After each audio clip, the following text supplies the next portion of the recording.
My dad is also an actor, but he started acting after I did. Because he was like, it's so easy, you can do it, I can. Okay. I'm like, Dad, fine. If you think my life's so easy, why don't you go to some open call auditions and you understand how hard it is, how much rejection I face every day at my job. He was like, okay. And he went to all these auditions and he started booking everything. It's a true story. He got on this show in China, in mainland China, called Little Daddy, Xiao Baba. 500 million people watched that show. It's like the Big Bang Theory of China, and Richard blew up. And he was like, this isn't easy, I don't know.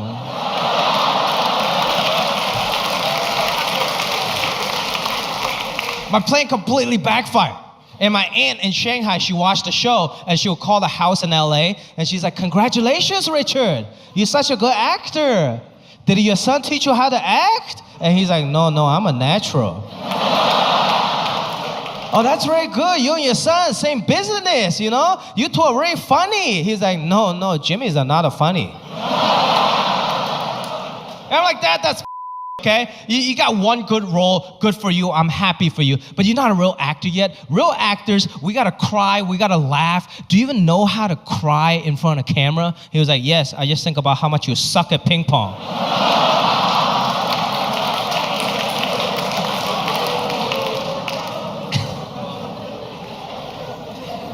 Needless to say, I grew up with low self-esteem because I was raised by Asian parents. My dad's not even the worst, my mom's much worse. Have you guys ever hung out with old Asian ladies? Old Asian ladies will tell you exactly what is wrong with your face. As if they're trying to do you a favor. I go to my mom's house, the first thing she says, she's like, Jimmy, oh yo.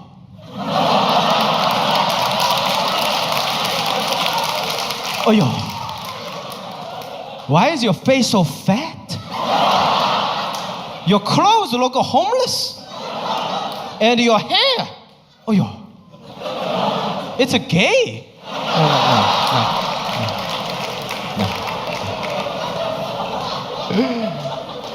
Sometimes it's like embarrassing for me to hang out with my mom, you know, because Asian people, we just got a different custom, you know. Like my mom, when she goes shopping, she doesn't buy she needs. She just buys because it's a good deal. One time I brought a full price shirt home, $20, and she was like, "Was it full price? No, it's a bad deal." I was like, "Mom, it's only $20." It's like, "Yes, $20 if you're stupid." She goes to Ross and she freaks out because everything's a great deal. She's like, "Jimmy, you should buy this. You should buy. This is a good deal. This is a good deal." I'm like, "Mom, that's a double XL shirt, okay? And it says obey on it. I'm not gonna wear that."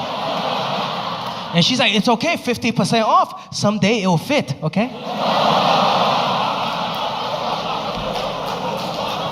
If you want a good deal, you follow the old Asian people, right?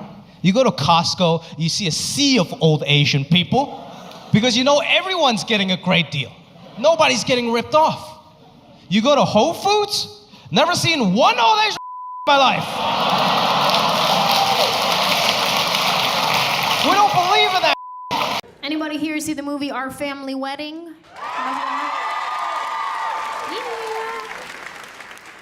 Yeah. For those of you that did not see the movie, I'm in that one too. Yeah, okay, I'll tell you the preview, okay? And then you'll think about it. You'll go, oh yeah, I remember seeing that preview. I just didn't take it a step further. Our Family Wedding is basically the story of the Mexican family and the black family marry into each other and all the crazy things that happen when the two cultures collide. We had a really great cast. We had America Ferrera, I played her sister. Carlos Mencia played our dad. We have Forrest Whitaker, Regina King, Lance Gross, Lupe Entreveres, the woman that killed Selena in the movie Selena.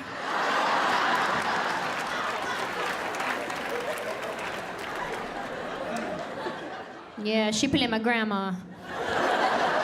I didn't know how I felt about it at first either.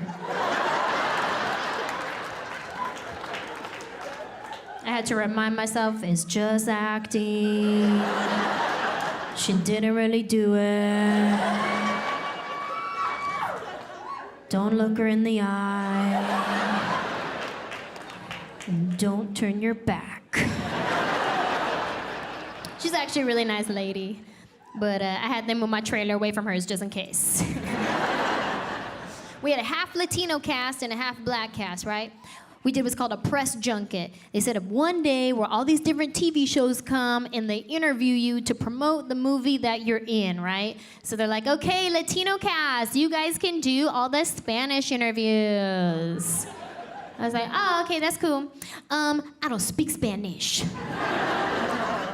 My last name is Johnson. Might as well put me in the black interview.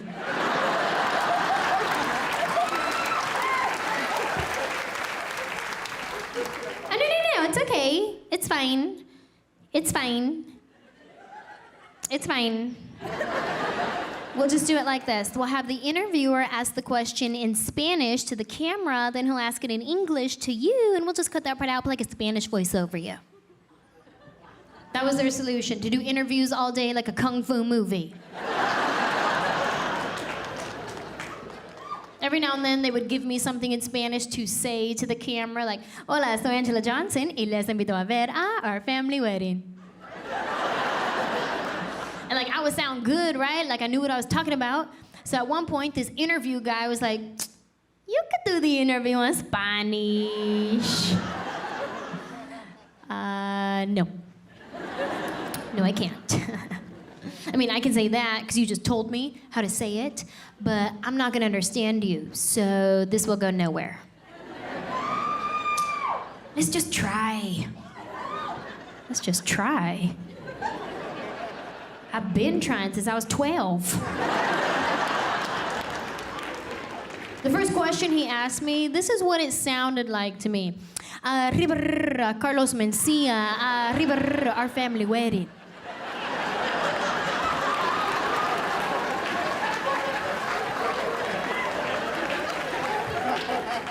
And this is my response to him.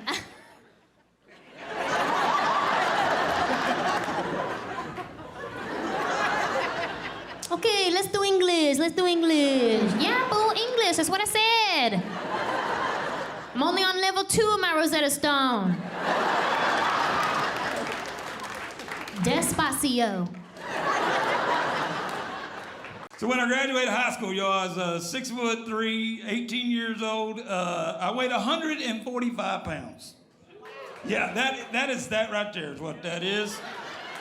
Actually, it's me, so is that right there is what it was. I know I only do this bit so I can take off my hat and show you I got hair, and screw you, Kenny Chesney. Actually, if it was a Kenny Chesney joke, it'd be more like that right there. No shoot, no serve, no service.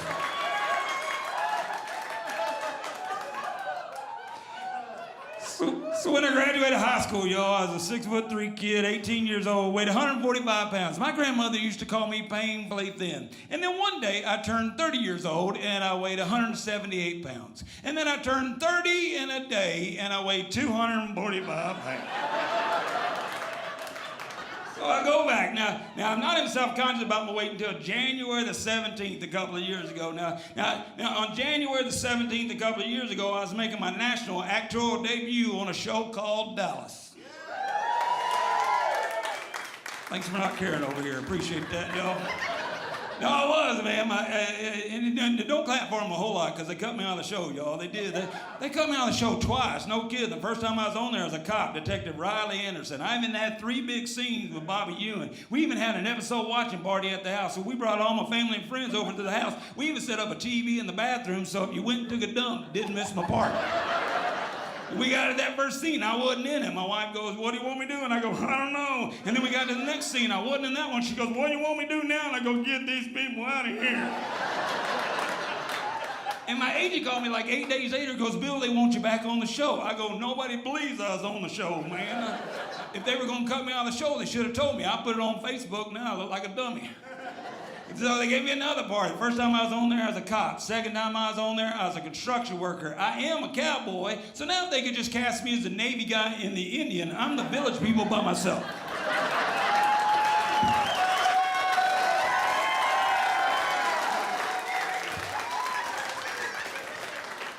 So I go back.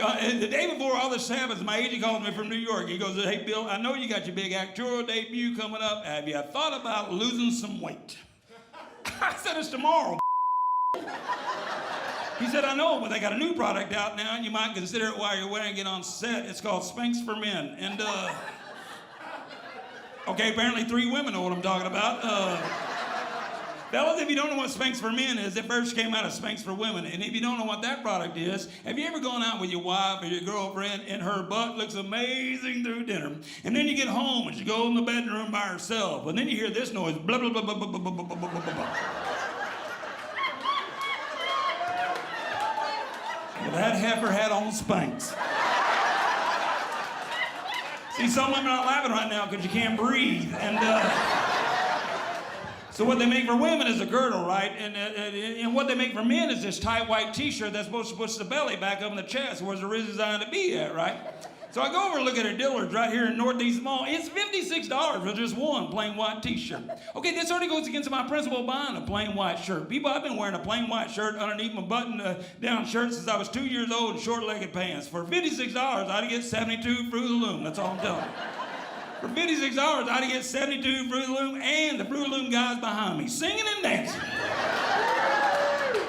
I get it home, right, and I'm a little claustrophobic anyway, and I get it, and it's just stuck to my face. Okay, maybe you're not physics majors over here. This happens to be smaller than this. If I can't get her over the melon,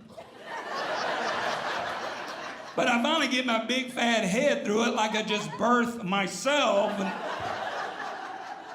And I shove my 2 arms through it and it's just balled up like a weird man's sports bra that you then get to unroll over your own fatty flesh. And I look in the mirror and it looked like I need to take a dump. Just, I thought, Lord, I can't wear this on national television. They're going to call it to the network. Let him get off the show and take a poo. And then when you take it off, it looks like you just open up a can of biscuits. Do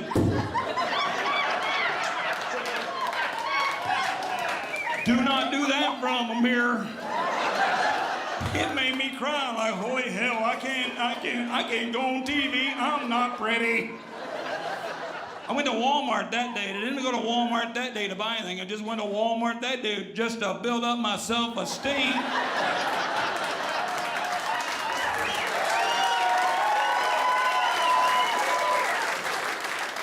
Walked around the whole day going, I ain't that fat, I ain't that fat. I'm 4 biscuits away from a scooter. Now we know, right, Breaking Bad, best TV show ever written. Yep. Thanks to the ending of Game of Thrones, we're still #1. They almost had it, right? Wasn't that good? We're like, yeah, boo. And then they came to the end and we went, ooh, we texted each other going, we're still #1. And if you haven't watched Breaking Bad, you know, fuck you, man.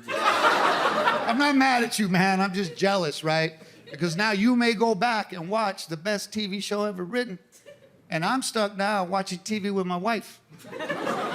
Now I've got to watch the Real Housewives of some bullshit. And I'm not mad at the Real Housewives. I'm not, right? I'm not mad. I'm just mad at the title. Because let me tell you something. If your show is called The Real Housewife and I watch it, and I never see you with a broom or a mop, let me put it this way. If Maria is raising your kids, Maria's the real housewife.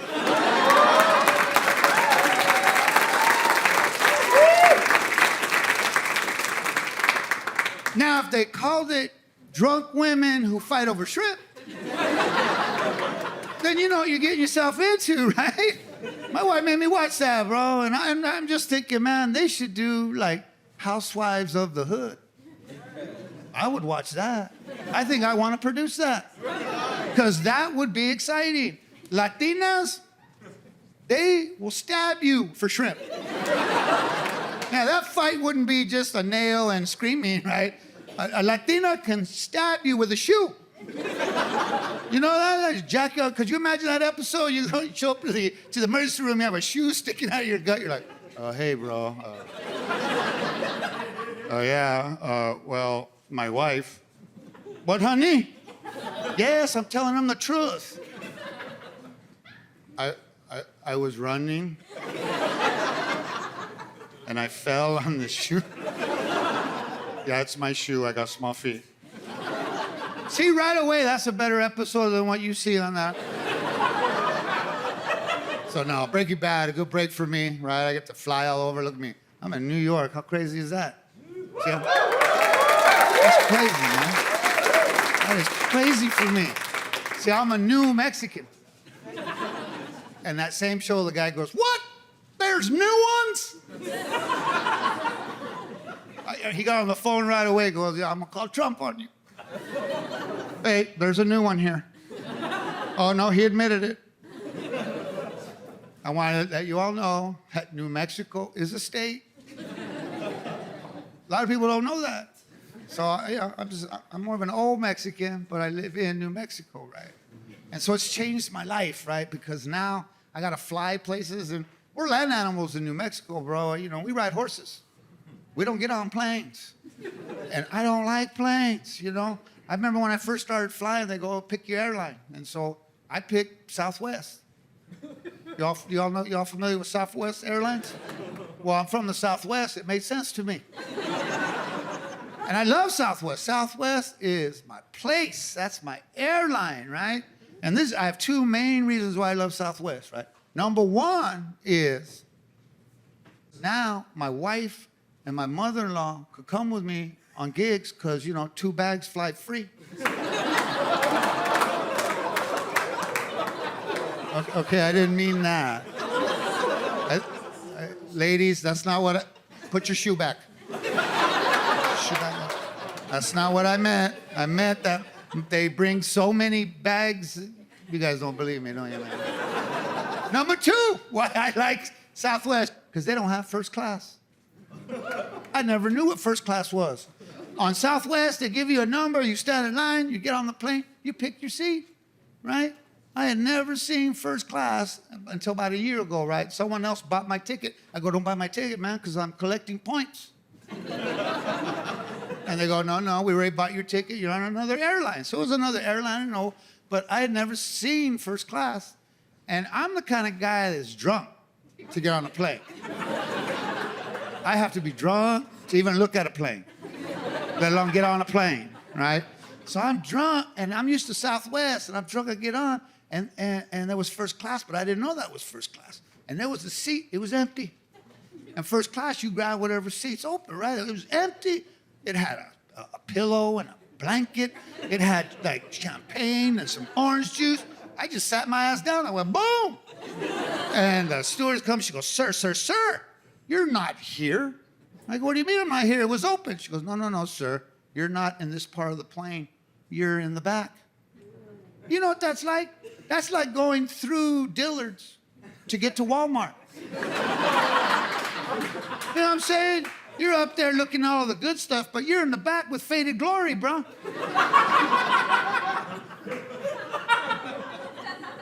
Me and you, Faded Glory, we know what that is. You know? And so I didn't even know that, man. So I had to go to the back. But I'm gonna tell you something, first class, if you fly first class, I'm warning you right now, you better be nice in first class. Why is it that people in first class, they're a little snooty? Right? Because they sit down, they act like, you know, you walk in, they're like, don't look at the common people, don't look. You know, they're there with their laptop, they're drinking their juice, they already have their pillow out, you know. And I'm telling you, I'm warning you, if you fly first class, you better say good morning to me. Because if you don't say good morning to me, you know what I do? I fucking fart through first class.